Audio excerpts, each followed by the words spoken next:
In this video, I want to discuss the features of a thoracic vertebra.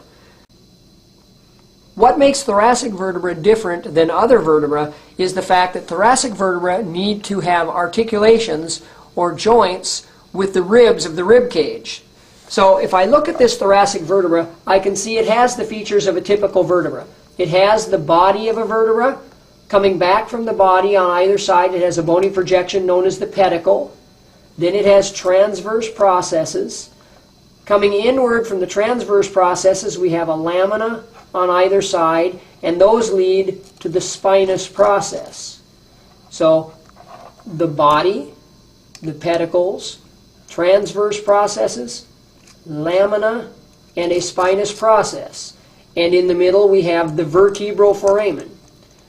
Now if we look carefully at this thoracic vertebra from a lateral aspect, we can see the inferior notch and the superior notch, vertebral notches, which are going to line up with the next vertebra to make our intervertebral foramen. But what we can also see on this vertebra is on the edges of the body, very near where the pedicle connects, there's a small articular facet here and here. These are called demifacets. Those are for articulations with the heads of the ribs.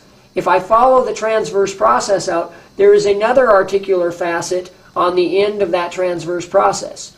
The head of a rib actually articulates with two vertebral bodies.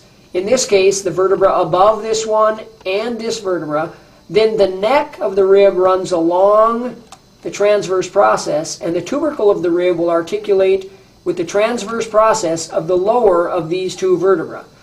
So if you were to see this bone on a lab exam, the first thing you do is look and you realize there is no foramen inside the transverse process, so there's no transverse foramen. It's not a cervical vertebra.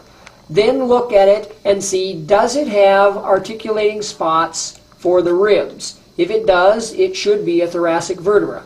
Also notice the orientation of the superior and inferior articular processes for meeting the other thoracic vertebra. Those limit the amount of motion we can see in the thorax. The thorax has very little flexion extension, but it has pretty good rotation.